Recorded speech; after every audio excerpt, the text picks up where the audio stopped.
Então, vamos lá, né, para o primeiro vídeo. Eu vou partilhar aqui novamente com vocês o vídeo sobre a ficha, né, que eu mandei para algumas pessoas, a ficha da visita escolar, e vou explicar um pouquinho como é que funciona, tá? A visita escolar, ela depende muito de cada caso, né? Muitas vezes a visita escolar, ela faz parte da avaliação da criança. Em outros momentos é uma solicitação da própria escola, às vezes da família, às vezes do próprio acompanhamento terapêutico. A gente considera como algo importante ali, né? Ter esse contato com a escola. Então depende muito, né? Sempre vai variar ali a depender de cada caso, certo? Então tem essas vias aí de acesso que pode ser diretamente de uma solicitação da escola, do profissional, como parte integrante da avaliação, então vai sempre variar, tá certo? A visita escolar, ela pode acontecer em diversos formatos, então pode acontecer apenas com observação, então o profissional, ele vai no ambiente escolar e observa essa criança, né, pensando aí nessa observação dentro de um espaço coletivo, ou pode acontecer também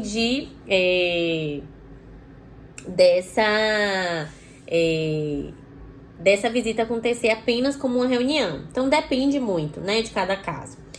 Ou às vezes a gente pode fazer a junção das duas coisas, né? A visita, que conta como observação, e a reunião. Em alguns momentos a reunião é com o coordenador, em outros com o coordenador e com a professora. Então vai variar muito. O que eu acho importante é sempre avaliar cada caso, né?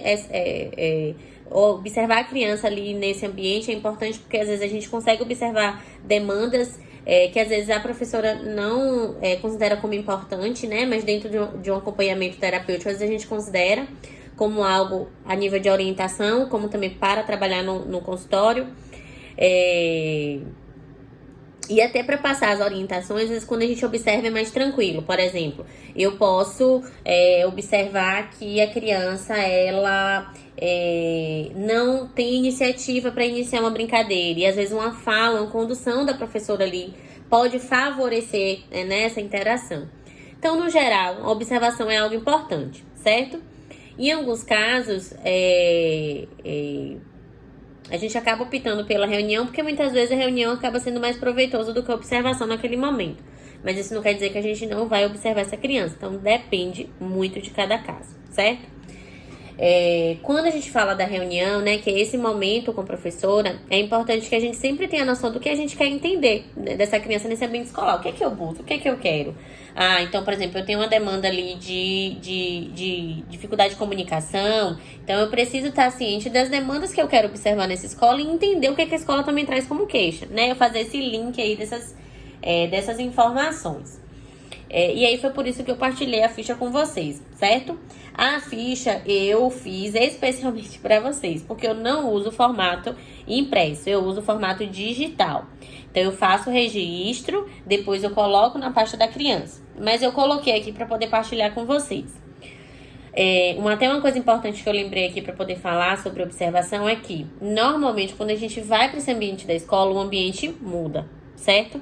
Então, se a criança vê a gente, se o professor vê a gente, essa pessoa ela vai mudar, não tem como não mudar, até porque é uma pessoa nova que está observando, né? A gente tenta sempre deixar o máximo ali,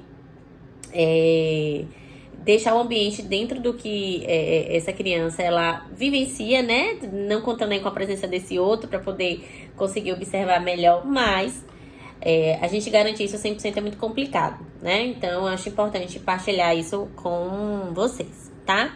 E aí, eu vou virar aqui para vocês verem a ficha e eu vou explicando. Vamos lá, vou tentar aumentar aqui ao máximo para vocês verem, tá? Então, vamos lá. Ó. Ainda. Acho que agora ficou melhor, né? Pronto. Aqui a gente coloca o nome da criança, a escola, a data e escolaridade. Essa escolaridade eu acho importante e é importante a gente ter até essa noção na avaliação. Porque normalmente quando a gente chega na escola, quando a gente vai marcar a reunião, facilita. Aqui, né, na cidade, né, em Feira, varia muito. Cada escola tem um formato diferente para marcar essa visita. Então, tem escola que o profissional marca diretamente, tem escola que pede para que o pai entre em contato, tem escola que a gente marca com a professora. Então, varia muito. Então, é importante a gente entender da família como é que funciona essa marcação, né? Pra gente poder agendar, tá? Pronto. Aí aqui, o outro ponto, demandas, né? Que é esse aqui. Que foi o que, na verdade, eu partilhei com vocês. Que é aquela ideia de que o que eu quero observar. Quais as demandas que eu percebo no consultório que eu quero ali verificar com a escola. Então, por exemplo, eu tenho uma criança que ela tem baixa frustração, né? Ela demonstra um limiar bem baixo. Como é isso no ambiente escolar, né? Primeiro eu escuto dessa escola para ver o que ela tem para pontuar e depois das sinalizações da minha observação eu verifico com a escola. Diante de situações em que algo não acontece do jeito que ela quer ou quando ela não consegue algo, como é que essa criança ela reage? Como é que ela reage com essa professora? Como é que ela reage com outras crianças? Então, assim, eu preciso estar ciente das demandas que eu quero observar e que eu quero entender para que a escola consiga ali sanar essas dúvidas e que muitas vezes na observação eu não vou conseguir dar conta de observar, né? Então, assim, em média, eu separo a observação com a duração do atendimento, que é, em média, de 50 minutos a 1 hora, certo? Então, muitas vezes a gente não vai conseguir observar tudo. E aí, esse contato com a professora é importante nesse sentido, para que a gente consiga coletar informações dela, visto que ela que vivencia com a criança, né? Então, se a gente falava assim, o que é melhor a gente marcar com o coordenador ou com a criança? Não que com o coordenador não seja importante, mas a professora que tá ali dia a dia, né, que vivencia mesmo, consegue trazer informações importantes, tá? Então, essa fichinha aqui que eu botei pra vocês é o espaço para colocar as demandas. Esse aqui são as observações e pontuações, que tem a ver com as minhas demandas e também tem a ver com o que eu observo de novo ali, por exemplo. Eu observei que a criança tem dificuldade de posicionamento, né? De sinalizar ali, dar limites, enfim.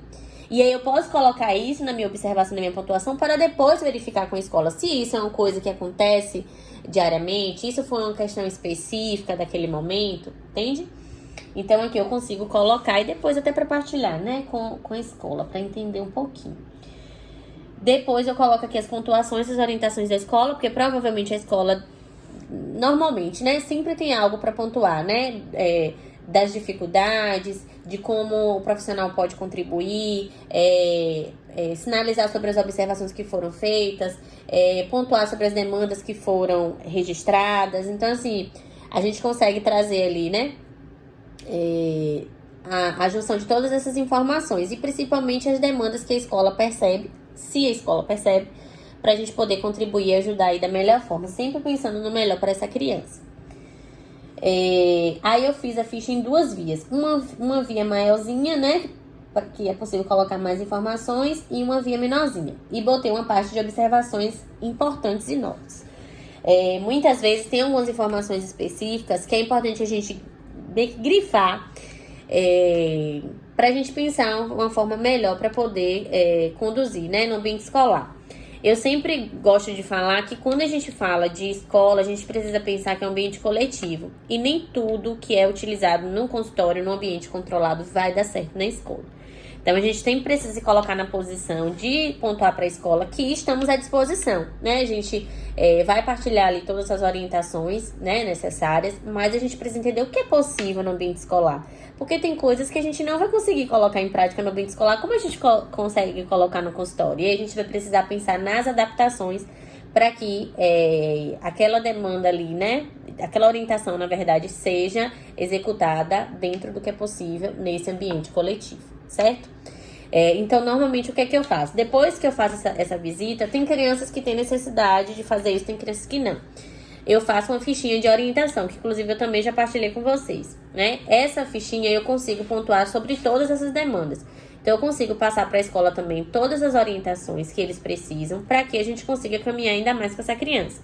Tanto das habilidades que essa criança possui, como das habilidades que essa criança precisa aprimorar. E como a escola pode ajudar a fazer isso, certo?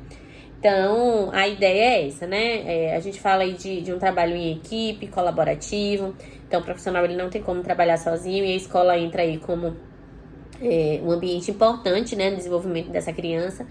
E é um ambiente que essa criança fica mais tempo, né, muitas vezes. Então, comparado até o trabalho do psicólogo, a escola, né, é um ambiente que essa criança fica mais, né, além da sua própria casa. Então, a gente precisa manter e estabelecer essa parceria, certo?